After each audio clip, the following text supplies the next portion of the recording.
Donc, bonjour tout le monde, bienvenue à Entre Génie. Cette semaine, là, on va continuer la présentation des bacs qu'on offre à l'Université Laval. Puis on continue avec 2 baccalauréats en sciences géomatiques et en génie géomatique. Donc, moi, c'est Sarah Ève, puis je suis en compagnie de Dalia et William, 2 étudiants dans ces bacs-là. Je vais les laisser un peu se présenter pour commencer. Parfait. Donc, moi, c'est Dalia. Je suis étudiante au bac en génie géomatique. Je suis à ma 3e année actuellement. Je peux parler un peu de mon parcours que j'ai fait avant. Là. Dans le fond, j'ai fait mes sciences nat, évidemment. Après, quand je suis sortie de sciences nat, j'ai fait 2 ans au bac en maths. C'était pas pour moi. C'était pas assez concret. C'est comme trop des maths pures. Après ça, je savais faire une technique en inhalothérapie. Aucun rapport. Fait que j'ai été inhalothérapeute pendant 1 an. Puis c'était pas pour moi non plus. Fait que j'ai décidé de faire un retour aux études. Puis je regardais la liste des programmes en génie. Puis je connaissais pas le génie géomatique, dans le fond, avant de m'inscrire. Puis en regardant la liste, j'ai vu ça. J'ai commencé comme à explorer un peu c'était quoi. C'était quoi qu'on faisait en génie géomatique. Puis je me suis rendu compte que c'était un programme qui regroupait vraiment plusieurs de mes intérêts. Fait que je me suis dit, hey, pourquoi pas, j'essaye ça. Fait que je me suis inscrite, puis voilà, je suis là-dedans encore 3 ans plus tard. Fait que j'espère que ça va être mon dernier programme d'études que je vais faire. Puis, bonjour, moi c'est William Tremblay-Hainaut. Je suis étudiant en sciences géomatiques. Dès le départ, là, on va effacer le sciences géomatiques. Le sciences géomatiques, c'est le bac pour devenir arpenteur géomètre. Parce que sciences géomatiques, souvent, ça dit rien aux gens. Donc, mettez-vous dans la tête que quand je parle de sciences géomatiques, c'est le bac qui mène à la profession d'arpenteur géomètre. Donc, je suis à ma 3e année du bac. Puis, c'est pas mal ça pour ma présentation. Petite question même, c'est-tu le bac en sciences géomatiques, c'est-tu 4 ans? Oui, les deux, c'est 4 ans. Ouais, Génie okay, puis comme, sciences, les deux, okay. c'est 4 ans. Cool. Fait qu'on peut commencer avec la première question qu'on pose, là, typique un peu du podcast, mais c'est, dans le fond, si vous aviez à décrire votre programme en 1 ou 2 phrases, là, je sais que c'est quand même compliqué, mais à 1 ou 2 phrases, là, vous le feriez comment? Dalia, tu peux peut-être commencer? Dans le fond, moi, j'avais en tête que c'est un programme qui est vraiment varié, qui regroupe plusieurs domaines de la science qui nous permettent non seulement de comprendre l'environnement, genre l'espace 3D qui nous entoure, mais aussi comment le modéliser puis de l'exprimer sous forme de que ce soit des MNT, que ce soit il y a toutes sortes de façons là, dans le fond là, qu'on peut modéliser le monde en 3D. Fait que c'est ça, c'est un programme qui nous permet de comprendre comment ça marche puis savoir comment le modéliser selon nos besoins qu'on a avec nos clients et tout ça. Toi, Win? Puis pour le bac en sciences géomatiques, nous, on va utiliser beaucoup de ce que Dalia vient de dire, du génie géomatique, mais on va ajouter un aspect légal à tout ça. Donc nous, on est vraiment à l'intersection entre du génie, donc de la science, et du droit. Donc du droit immobilier, droit du territoire, des choses comme ça. OK. C'est bon à savoir, je savais pas. Puis maintenant, je pense que la distinction entre les deux, ça serait quoi? Avez-vous une petite idée? T'sais, on dit souvent qu'il y a des bacs en génie, c'est comme plus de la résolution de problèmes. Là, on nous amène vraiment à résoudre des problèmes. Fait que c'est quoi la différence entre un bac en génie puis un bac en sciences, mettons? En génie, dans le fond, on va plus travailler sur tout ce qui est, mettons, faire des programmes géo-informatiques. Okay. Fait que, mettons, Google Maps, c'est vraiment un bon exemple de c'est quoi de la géomatique. C'est quelque chose que je pense que tout le monde a déjà utilisé. Moi, je m'en sers personnellement tous les jours, juste pour le trafic, tu sais. Fait que c'est plus de ce côté-là, dans le fond, on va travailler, mettons, avec les villes pour essayer de résoudre des problèmes, que ce soit avec le transport, l'environnement, puis tout ça. Tandis que en sciences, c'est vraiment plus l'aspect légal. Fait que je sais pas, tu peux peut-être en parler un peu plus, Will. Oui, c'est ça, le sciences géomatiques, c'est vraiment... C'est pour ça qu'en introduction du podcast, j'ai dit c'est plus facile d'introduire le bac comme le bac qui mène à la profession d'arpenteur géomètre, parce que c'est vraiment plus ça, la lignée du bac. On va avoir des cours de... C'est ça, des cours de droit, des cours... on rentre vraiment peu dans la programmation, autant que mes collègues sont en génie géomatique. On a des cours en commun, On a des cours en commun beaucoup, là, les 2 premières années. Là. Ouais. Mais tu sais, c'est surtout au niveau de la compréhension de comme c'est quoi la géomatique, comment ça marche, puis tout ça. Mais après, c'est vraiment une distinction que nous, on prend un côté plus programmation, plus gestion de projet, puis en sciences, ils vont plus aller vers le droit, puis...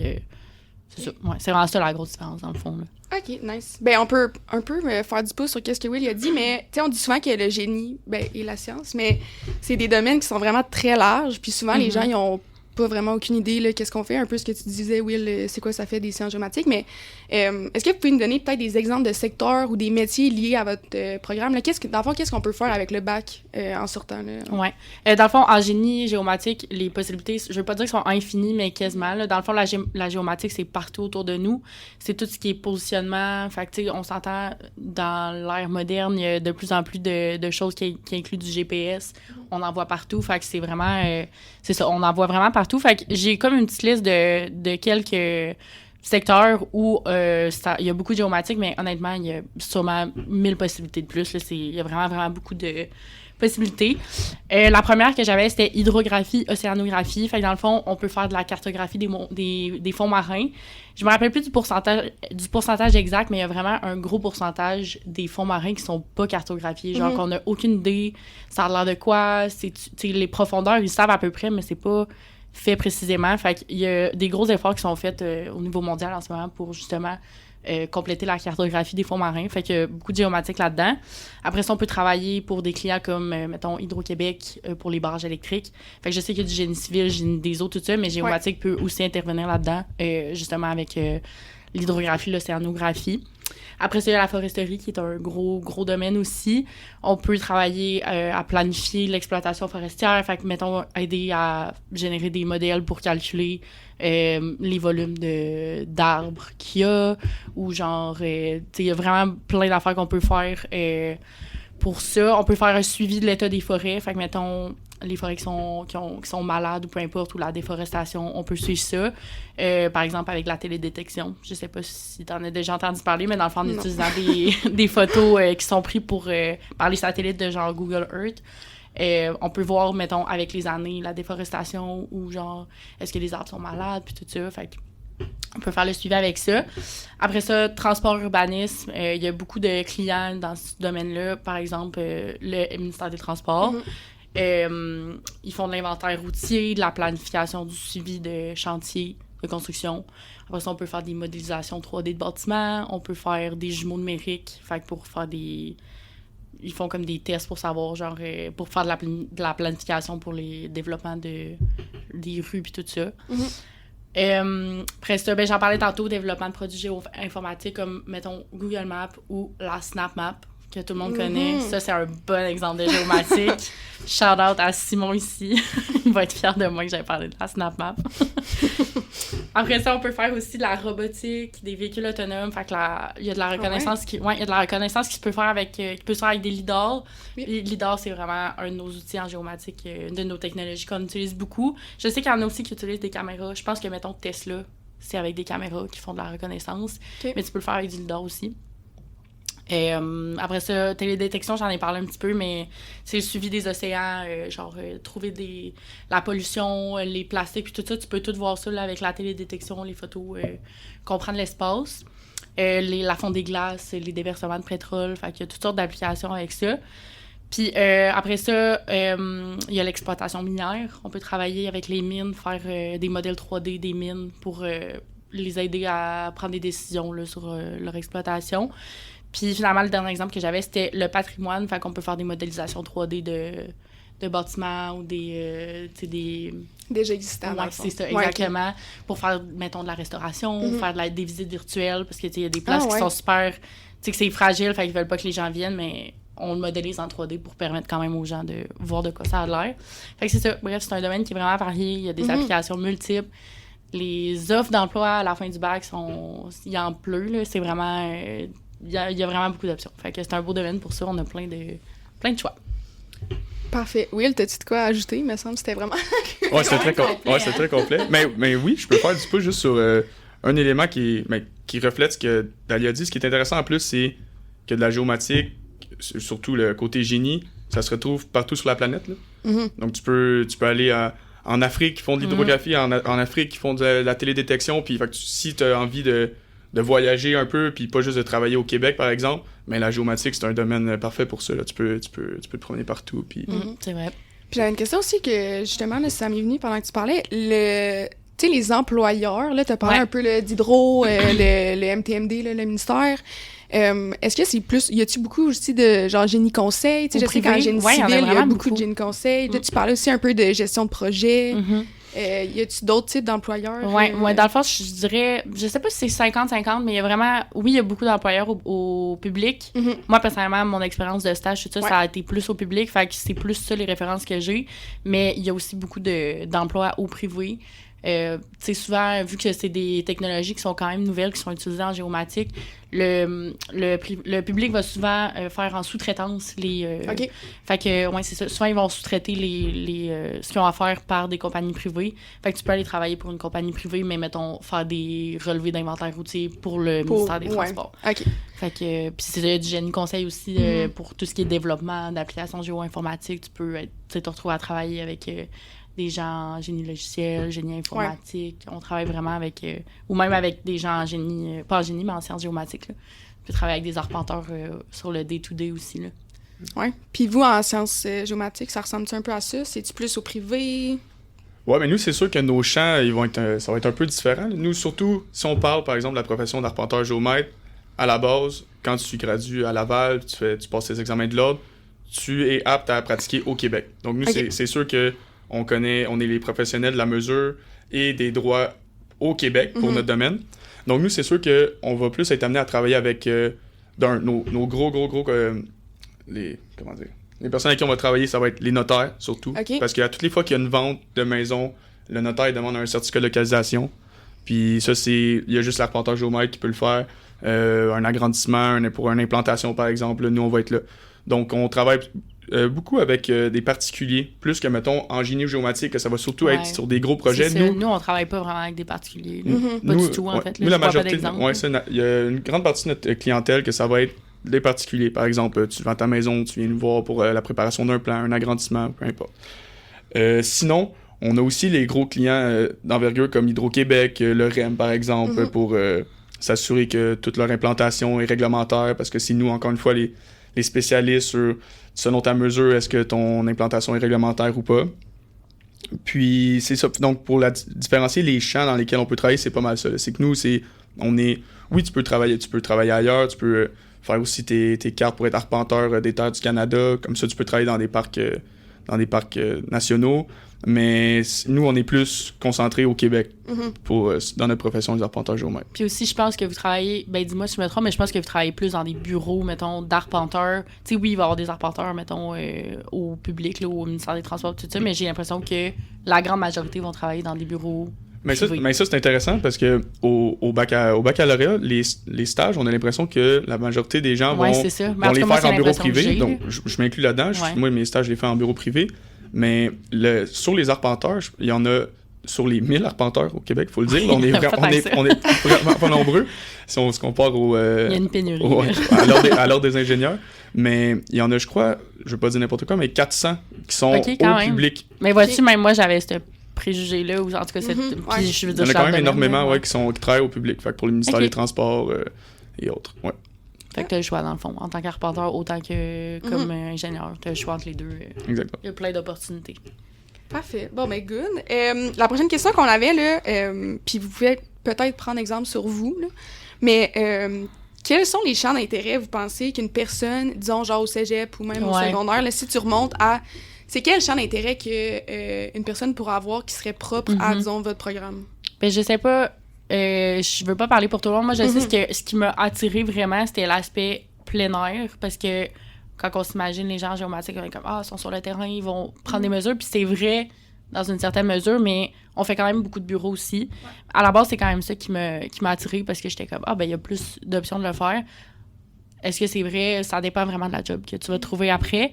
Mais il y a des options. Fait que si t'es quelqu'un qui aime beaucoup le plein air, ben c'est sûr que t'es capable de trouver une job qui va te permettre de sortir dehors, d'aller te promener justement, comme Will disait, dans des parcs nationaux, de la CEPAC ou peu importe. Sinon, évidemment, informatique, programmation, on en fait énormément. Mathématiques, physique, sciences de la Terre aussi, on a quand même des cours qui sont axés là-dessus, là, parce que la Terre, c'est...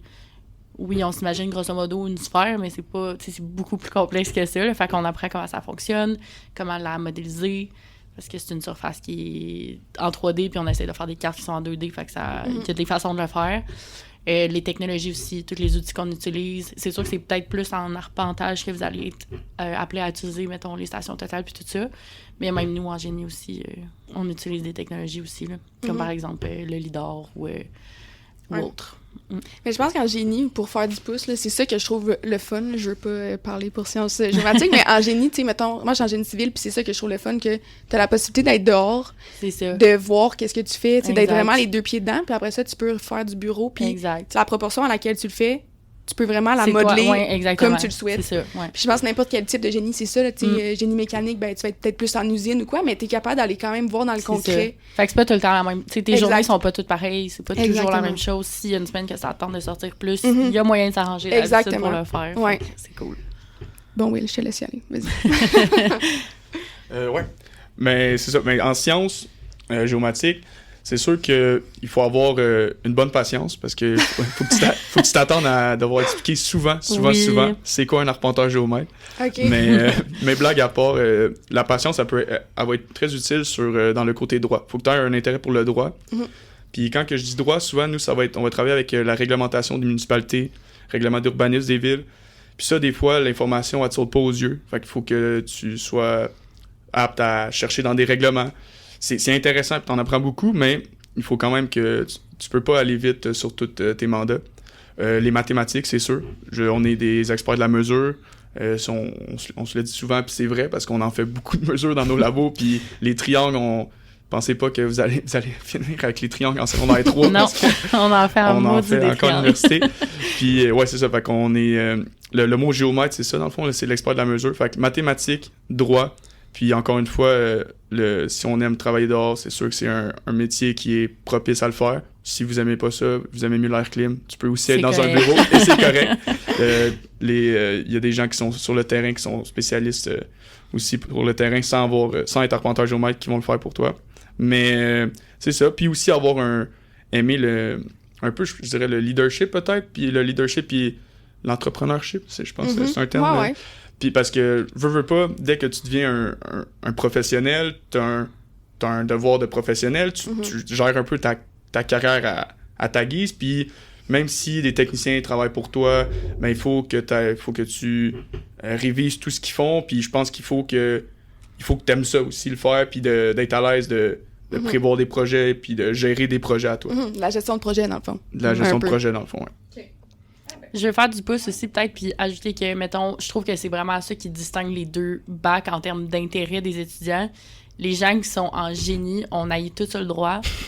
Puis les gens qui sont en sciences, ils haïssent tout ça la programmation. Fait que c'est vraiment... En tout cas, moi, je trouve... Parce que quand je suis rentrée dans le bac, j'hésitais un peu entre les deux. Ouais. Puis quand j'ai su qu'il y avait autant de droits que ça dans le bac en sciences, j'étais comme, non, ça sera pas pour moi. Puis je pense que c'est quand même... Parce que le reste des intérêts, souvent, c'est quand même commun, mais... T'sais, mettons, quelqu'un qui hésiterait entre les deux, si t'es plus droit, je dirais plus sciences, puis si t'es plus programmation informatique, peut-être plus génie, dans le fond. De mon côté, moi, je suis vraiment content d'avoir un code civil et non des livres pour apprendre comment coder en Python. Ouais. Ben, c'est vraiment intéressant. Je savais même pas, moi, que c'était Ouais. ça, votre affaire, qu'il y avait plus de droits. Fait que je pense que ça va peut-être être intéressant pour les Ben gens. oui. Puis on peut parler rapidement, là, vous m'avez dit un peu comment vous alliez répondre à la question, là, mais pourquoi le programme à l'Université Laval se distingue des autres programmes, des autres universités, mais dans le fond... C'est parce que c'est la seule place, dans le fond. Exact. Ben, je sais que... Ben, je sais pas si tu veux commencer, Will, avec sciences, là. Dans le fond, c'est parce que c'est la seule place au Québec, c'est ça? C'est ça. Pour le sciences géomatiques, plus précisément, là, c'est l'Université Laval, c'est la seule université qui offre, mais qui a un accord avec l'Ordre des arpenteurs géomètres, que tous les arpenteurs géomètres au Québec sont formés par le bac en sciences géomatiques. Donc, si tu n'as pas ton bac à l'Université Laval, tu n'as même pas accès à faire les examens de l'Ordre des arpenteurs. Il y a quelques exceptions des histoires d'équivalence pour les géomètres experts en France, mais ça s'est à peu près jamais vu ou à peu près pas. Donc, si tu es au Québec, tu veux devenir arpenteur géomètre, tu dois absolument passer par l'Université Laval. Parce qu'il y a des programmes en géomatique dans d'autres universités. Par exemple, je pense à Sherbrooke, qui ont un géomatique appliqué à l'environnement. Ben c'est ça, des dans le choses fond, comme j'allais ça. en parler un peu. C'est comme des micro-programmes, ou des bacs ou des certificats qui sont en lien avec la géomatique, mais mettons, nous, pour génie, le seul bac qui donne le titre d'ingénieur en géomatique, c'est à l'Université Laval. OK. Fait que, tu sais, mettons, c'est ça, comme on le disait, à Sherbrooke, il y a des programmes. Ailleurs dans le Canada aussi, il y a différents programmes, mais mettons, au Québec, si tu veux être ingénieur en géomatique, c'est à l'Université Laval, puis si tu veux être arpenteur géomètre, c'est à l'Université Laval. OK. Fait que, ouais. Puis tu veux-tu parler, oui, t'allais dire, tu parlais un peu des techniciens, genre il y a la technique aussi en... C'est-tu en arpentage? En arpentage. En arpentage. Technique en arpentage. Ben c'est ça, puis c'est drôle parce qu'effectivement, juste le nom là, qui peut porter à confusion, ça, on travaille là-dessus en ce moment. On aimerait ça changer le... Il y a eu un vouloir des étudiants de changer le nom du bac parce qu'on trouve que on se reconnaît pas dans le sciences géomatiques, ça nous représente pas vraiment. Mais oui, au cégep, là je veux pas dire n'importe quoi, mais au cégep de Limoilou, il y a une technique en arpentage qui est vraiment le fun parce que ça permet aux gens de faire leur technique, commencer à travailler. Ouais. Puis des fois, s'ils aiment ça, ils ont un intérêt plus grand. Justement, ils veulent peut-être aller prendre une position plus de leadership dans l'entreprise ou quelque chose, mais ils peuvent faire le bon. Après ça, venir au bac, devenir arpenteur géomètre. Il y a Ontic aussi à Montréal qui l'offre. Mm-hmm. Mais après ça, il faut être prêt à faire le voyage si on a fait de venir habiter à Québec pendant 4 ans. C'est belle ville, Québec. Mais ça vaut la peine. Moi, je viens de la Rive-Sud de Montréal, puis ça vaut la peine de venir habiter à Québec pour faire le bac. Mais ouais, fait qu'il y a des techniques qui offrent ça pour devenir technicien. Il y a aussi des DEP. Ça, c'est vraiment compliqué des fois d'aller expliquer aux gens c'est quoi un arpenteur géomètre, parce que souvent, il y a des gens dans leur entourage qui vont dire « Ah, ben oui, moi aussi, mon cousin il est arpenteur. Je dis « Ah oui, il est dans quelle cohorte? » Il dit « Ah, mais ça fait 2 ans qu'il a fini. » Je dis « Ah oui, il a commencé quand? » Il a commencé il y a 3 ans. Je fais « OK, il a fait son bac à 1 an. » Il fait « Ah non, mais non, il l'a fait au DEP à Saint-Jean. » Je fais « Ah, OK, c'est ça, il faut faire attention. » C'est pas un arpenteur géomètre. C'est ça, il y a des techniciens en arpentage, il y a des professionnels en arpentage, mais arpenteur géomètre, c'est l'équivalent d'un titre d'ingénieur. D'un ingénieur versus quelqu'un qui va travailler sur un chantier. Ouais, c'est vraiment le titre de professionnel dans le sens où, comme il y a des techniciens en génie civil. Exact. Okay. Mais les actes réservés, mettons, sont exact. Pour celui qui a le titre. Puis vous avez un ordre, tu sais, Ouais, on a un ordre, il y a une loi sur les arpenteurs géomètres qui... OK. Ben, en fait, là, pour finir, quand même, ben pas rapidement, là, mais dans le fond, au-delà des cours, là, comment vous décririez l'ambiance dans vos 2 programmes? Là, je sais que vous avez dit qu'il y avait des cours que vous avez ensemble. Ouais. Ça ressemble à quoi un peu l'ambiance dans votre bac? Oui, on n'est pas beaucoup. Là. Je pense que les 2 bacs combinés, les 4 cohortes, 4, 5 en tout cas, parce qu'il y a du monde qui le font en plus qu'il y a 4 ans, mais mettons, toutes cohortes combinées, on doit être une centaine. En comptant les certificats, tu sais, genre, j'inclus tout le monde, là, mettons, là. Fait qu'on n'est pas beaucoup, tout le monde se connaît, puis moi, j'aime ça parce que ça fait qu'il y a beaucoup d'entraide. Tu sais, dès la première année, on connaît les gens qui sont en 2e, 3e, 4e année, fait que c'est cool parce que si t'as des questions, il y a toujours quelqu'un qui va être capable de te répondre. Même dans les labs informatiques, on est tout le temps plusieurs à être installés à travailler sur différents projets. Si tu as une question, ben c'est pas trop compliqué d'aller voir quelqu'un qui est à l'autre table et dire « Hey, tu sais, t'as-tu déjà fait ce travail-là? Tu peux-tu m'aider? T'as-tu une idée comment ça marche? » Fait que c'est ça, on est quand même tissé serré, puis on n'est pas beaucoup, mais il y a quand même de l'action, là. Nous 2, en fait, on est dans l'asso étudiante. Fait qu'on organise des parties quand même si on n'est pas 300, on est genre 20, mais c'est pas grave, on a du fun pareil. J'ai pas grand-chose à ajouter. C'est le fait d'être peu nombreux, il y a des désavantages, justement, pour les personnes comme nous dans les associations qui veulent organiser des choses, mais il y a aussi des avantages que, je veux dire, la dynamique est tellement intéressante, le bac, il fait en sorte que on s'entraide même avec les profs. Je trouve que ça vient créer une relation vraiment spéciale avec les profs. Je veux dire, nos profs, ils voient pas 450 nouveaux visages par session, là, ils en voient 20. 15. Fait que tu le vois en première année, puis ils se rappellent encore de ton nom en 4e année. Puis aussi, les profs, ils donnent plusieurs cours on les voit plusieurs années, les profs, fait que c'est cool parce qu'on connaît déjà leur méthode d'enseignement, leur méthode d'évaluation, fait que pour ça, c'est quand même cool, là. On les connaît bien, puis ils sont quand même accessibles aussi, là. Ça, c'est cool. Mais ouais, c'est 2 bacs qui méritent d'être connus. Oui. Ben cool. Puis pour finir, dans le fond, là, si vous aviez un petit conseil ou genre un message pour les futurs étudiants là, au bac, en sciences ou en génie, vas-y, Will. Je peux y aller. Moi, pour ceux qui sont intéressés vers l'arpentage, justement, vu qu'on est vraiment pas nombreux, puis les bureaux, il manque beaucoup de personnel, soyez pas gênés d'appeler un bureau d'arpenteur géomètre, d'aller leur demander que ce soit pour faire un pré-stage ou peu importe, aller travailler un été de temps. Ou même juste une petite journée d'observation. C'est ça, ils sont tellement ouverts à ça. Il en manque tellement de monde. Moi, personnellement, je l'ai fait. Moi, j'ai travaillé 1 an avant de rentrer au bac. Okay. Puis avec aucune connaissance, puis ils vont prendre le temps de te former, puis ça va leur faire plaisir parce que les arpenteurs, ils savent qu'ils ont besoin de relève. On a besoin d'arpenteurs géomètres au Québec. Donc, moi, ça serait mon conseil d'aller voir avant si vous avez des doutes, allez confirmer si vous aimez ça ou justement, si dans l'autre cas, vous aimez pas ça. Ça m'étonnerait, mais si vous aimez pas ça, mais vous allez le savoir avant.